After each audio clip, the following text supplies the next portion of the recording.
लिए उन्हें अपनी जान ही क्यों न देनी पड़े। अभी रवि, उसका चेहरा चिंता से सिकुड़ा हुआ, आगे बढ़ा। उसकी आंखों में एक अजीब सी बेचैनी थी, जैसे वह किसी अनहोनी की आशंका से घिरा हो। उसके कदम धीमे थे, लेकिन उसकी निगाहें हर कोने को बारीकी से देख रही थीं, मानो किसी छिपे हुए खतरे की तलाश कर रही हो। उसने मिट्टी का एक घड़ा ऊपर उठाया। उसकी सतह पर प्राचीन संस्कृत छंद खुदे हुए थे। घड़े की बनावट और उस पर उकेरे गए शब्दों से यह स्पष्ट था कि यह कोई साधारण वस्तु नहीं थी। यह घड़ा सदियों पुराना था और इसके अंदर छिपे रहस्यों को जानने के लिए रवि का मन बेचैन हो उठा। जब उसने झप करना शुरू किया तो हवा काफी ठंडी हो गई।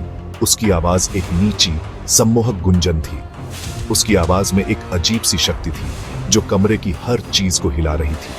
जैसे जैसे वह मंत्र पढ़ता गया, कमरे का तापमान और भी गिरता गया और एक ठंडी हवा चारों ओर फैलने लगी। ताबीज मीरा, अब समय आ गया है। ये कहते हुए उसकी आवाज में एक दृढ़ता थी जो इस बात का संकेत दे रही थी कि अब कोई चूक नहीं होनी चाहिए। मीरा ने ताबीज को मजबूती से पकड़ा। उसकी आंखों में एक अजीब सी चमक थी।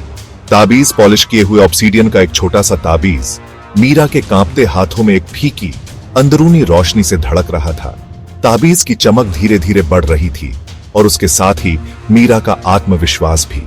उसने महसूस किया कि यह ताबीज ही उनकी आखिरी उम्मीद है। उसने उसे आईने की ओर पकड़ा हुआ था। उसकी आंखें एकाग्रता में बंद थीं। उसकी सांसें तेज हो रही थीं, लेकिन उसने खुद को शांत रखने की कोशिश की। आईने के सामने खड़े होकर उसने ताबीज को और भी मजबूती से पकड़ा, मानो वह किसी अदृश्य शक्ति से लड़ रही हो। प्रिया ने देखा कि ताबीज से ईथर प्रकाश की एक किरण निकली जो दर्पण की सतह से टकराई। प्रकाश की यह किरण इतनी तेज थी कि उसने कमरे को एक पल के लिए रोशन कर दिया। दर्पण की सतह पर टकराते ही प्रकाश की किरण ने एक अद्भुत दृश्य उत्पन्न किया, मानो किसी जादुई दुनिया का द्वार खुल गया हो। अंदर का भंवर उछल पड़ा, अप्रत्याशित हमले से पल भर के लिए विकृत हो गया। भंवर की गति धीमी हो गई और उसमें एक अजीब सी हलचल होने लगी। यह मानो किसी अदृश्य शक्ति से लड़ रहा हो जो उसे नष्ट करने की कोशिश कर रही थी। खंजर, प्रिया! उसकी आवाज में एक अजीब सी घबराहट थी जो इस बात का संकेत दे रही थी कि समय बहुत कम है। मीरा की आवाज तनाव से ऊंची हो गई थी। उसकी आंखों में डर और चिंता साफ झलक रही थी। उसने प्रिया की ओर देखा, मानो उसे यकीन दिलाना चाहती हो कि वह सही कर रही है। प्रिया ने एक पल भी नहीं गंवाया। उसने तुरंत खंजर उठाया और उसे मजबूती से पकड़ा।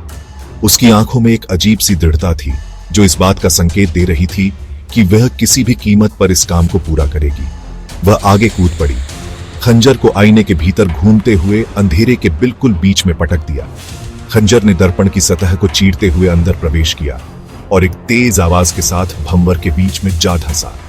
एक तेज चीख कक्ष में गूंज उठी जो तड़पती आत्माओं के रोने की तरह पत्थर की दीवारों से टकरा रही थी। यह चीख इतनी भयानक थी कि उसने सभी को हिलाकर रख दिया। ऐसा लग रहा था मानो किसी ने आत्माओं के घावों को और गहरा कर दिया हो। सड़न की दुर्गंध और तेज हो गई जिससे उसका पेट मच गया। यह दुर्गंध इतनी भयानक थी कि उसने सभी को उल्टी करने पर मजबूर कर दिया। कमरे का वातावरण और भी भयानक हो गया और सभी को यह महसूस होने लगा कि वे किसी भयानक शक्ति के सामने खड़े हैं। आईने की गहराई से एक आकृति उभरने लगी। उसका रूप तरल था, हमेशा बदलता रहता था, मानो यह किसी प्राचीन जादू का हिस्सा हो। यह आकृति धीरे धीरे स्पष्ट होती गई, जैसे किसी रहस्यमयी शक्ति ने इसे आकार दिया हो, मानो अंधेरे के ताने बाने से ही बुना गया हो। यह मुड़ा और फड़फड़ाया जैसे किसी अदृश्य हवा में तैर रहा हो। उसकी हरकतें इतनी अप्राकृतिक थीं कि देखने वाले की रूह कांप जाए। साए के तंतु बाहर निकल आए जैसे पंजे पकड़ रहे हो। ये तंतु किसी जीवित प्राणी की तरह हरकत कर रहे थे, मानो किसी को पकड़ने की कोशिश कर रहे। प्रिया अपने स्थान पर डटी रही। उसकी आंखों में एक अडिग संकल्प था। वह जानती थी कि यह लड़ाई सिर्फ उसकी नहीं थी, बल्कि उन सभी की थी जो उस पर निर्भर थे। उसका जबड़ा गंभीर दृढ़ संकल्प में जकड़ा हुआ था। उसकी हर सांस में एक दृढ़ता थी जो उसे इस कठिन समय में भी मजबूती दे रही थी। उसने पीछे हटने से इनकार कर दिया, चाहे कितनी भी मुश्किलें क्यों ना आए। वह जानती थी कि अगर वह अब पीछे हटी तो सब कुछ खत्म हो जाएगा, तब नहीं जब वे इतने करीब थे। उसकी आंखों में एक चमक थी जो यह दर्शा रही थी कि वह अपने लक्ष्य के कितने करीब थी। तब नहीं जब उसके लोगों का भाग्य अधर में लटका हुआ था। वह जानती थी कि उसकी हार का मतलब उन सभी की हार होगी जो उस पर विश्वास करते थे। हम इसे जीतने नहीं दे सकते। यह लड़ाई सिर्फ एक व्यक्ति की नहीं थी, बल्कि पूरी मानवता की थी। अभी नहीं, यह समय था जब उन्हें अपनी पूरी ताकत लगानी थी ताकि वे इस अंधेरे को हरा सकें। छायादार आकृति ने हमला किया। उसकी हरकतें इतनी तेज थीं कि उसे देख पाना मुश्किल था। यह हमला किसी बुरे सपने जैसा था जो कभी खत्म नहीं होता। उसकी गति अप्राकृतिक गति से धुंधली हो गई।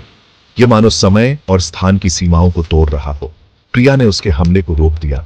उसकी तलवार एक चमकदार रोशनी की तरह चमक रही थी। यह तलवार उसकी एकमात्र उम्मीद थी। प्राचीन ब्लेड गा रहा था क्योंकि वह प्राणी के अमूर्त रूप से मिला था। यह टकराव किसी प्राचीन युद्ध की याद दिला रहा था। ऊर्जा के साथ हवा में दरार आ गई, मानो यह लड़ाई किसी और ही दुनिया में हो रही हो। हर टकराव के साथ ऊर्जा की लहरें फैल रही थीं।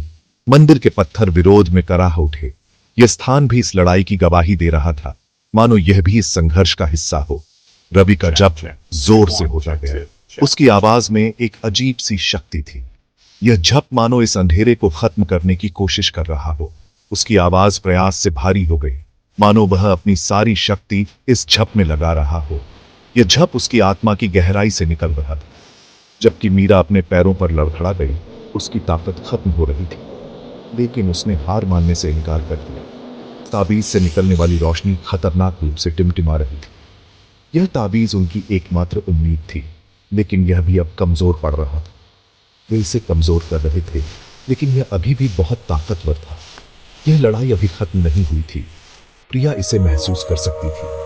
वह जानती थी कि यह उनकी आखिरी उम्मीद थी, लेकिन क्या यह काफी होगा? यह सवाल उसके मन में गूंज रहा था, क्योंकि वह जानती थी कि इस लड़ाई का परिणाम सब कुछ बदल सकता है।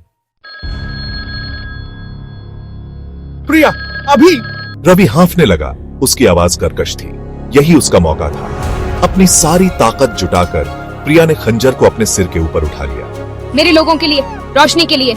एक आखिरी हताश रोने के साथ उसने खंजर को आईने की सतह पर पटक दिया। सफेद रोशनी की एक अंधाधुंध चमक में दुनिया फट गई। प्रिया ने तेज चमक के खिलाफ अपनी आंखें बंद कर ली। उसके कान कांच के बहरेपन की आवाज से बज रहे थे।